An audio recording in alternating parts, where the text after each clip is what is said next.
Okay, so behaviourally in PSP, loss of drive and initiative. So you might hear this called apathy or adynamia.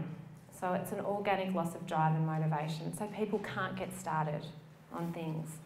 They're not depressed, but things that used to really interest them and motivate them and stimulate them just don't seem to have that same effect.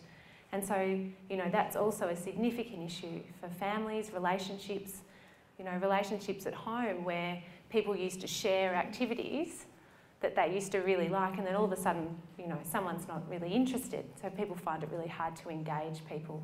So it can be a really, really significant issue. On the flip side, people can be impulsive. So they might jump in and do things without thinking. And that's certainly got issues, particularly when we're working with people that have unsteady gait or balance issues, when people are impulsively getting up from a chair or trying to walk without the appropriate aids. So there's certainly some issues that we need to consider when people are impulsive. And I guess I've also already mentioned that cognitive behaviour and sometimes language changes can appear early, and we did just touch on pseudobulbar affect. But I guess, you know, David did touch on this, so I won't go into it too much, but just to say that education is paramount. If you think someone's labile, if you think you're having, you know, extreme emotional reactions to, you know, non-specific events in their life, and it's distressing for them and their families, and on the inside they're not really feeling down or depressed, but yet they're, you know, crying hysterically in your sessions, and when you ask them they can't really tell you why, then that's something that needs to be followed up. So education, you can use you know, brief therapies like relaxation when people are starting to have an episode, but there's also some really simple, good medical interventions that, you know, the neurologist will be aware of too, that can really have a really good positive effect on that.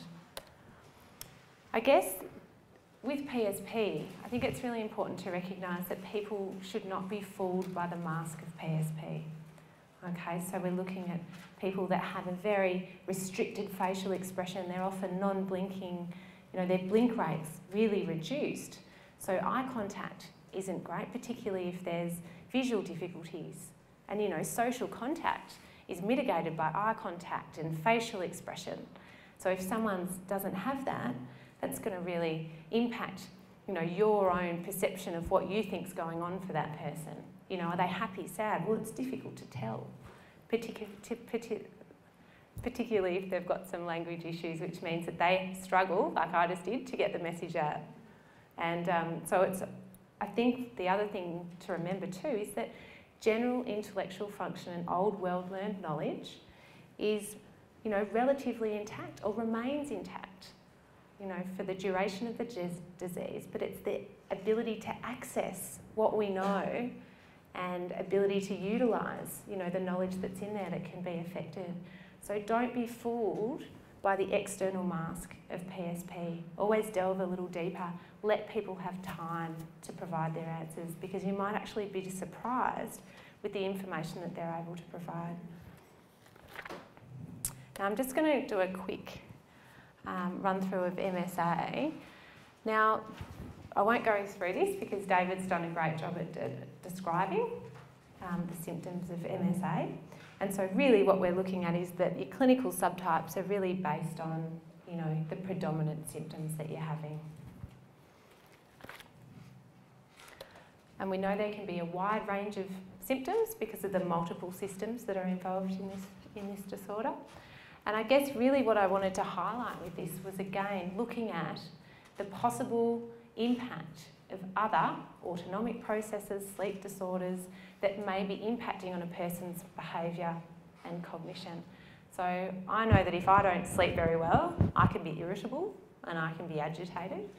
But imagine someone who's got sleep apnea and is actually, you know, having far too much CO2 in their brain, their concentration's off, they're irritable, they're unrested. I probably wouldn't feel too happy about things either. So, and I guess that it's really taking a step back and looking what else might be going on for the person as well, particularly in a disorder like this where there is multiple symptomology. Okay, and I guess when I did a literature search on MSA, what was really apparent to me is that for cognitive and behavioural changes, so I'm speaking specifically about cognition and behaviour, it's much less clearly defined in the literature than either PSP or CBD. But what does seem to be coming out in some more recent literature is that there are similar frontal executive impairments to PSP, but what may be perceived as a more mild involvement. So if we're looking at a spectrum, it's a more milder involvement on the spectrum, but still involving those same areas as PSP. So again, we're looking at, there might be some slowing of thinking speed, attention and concentration issues, the attentional aspects of memory. And I guess it's important, again, when working with people, we need to know if they're going to accurately remember what we've told them when they leave us. And of course, executive dysfunction and all these things, particularly if someone with MSA, and PSP or CBD early in the disease, if they're driving, we need to know if they're having slowed thinking speed, or we need to know if they're highly distractible. So, these things do have implications for, safety awareness, particularly in things like driving, or if people are still working, what kind of environment they're working in, because they can be quite devastating in terms of the impact that these types of difficulties can have. And of course, behaviour difficulties. And I guess what we might see, and from my experience, might be, a little bit, so some amotivation. So acknowledging the issues, being very reasonable and saying, yes, okay, I know I need to do this. But actually when you check back, things might not have actually happened. Or, there might be a reduced flexibility of thinking, or people might be a little bit impulsive. But certainly, not as, from the cases that I've seen, not as significant in terms of cognitive and behavioural impairment as I've seen in PSP, for example.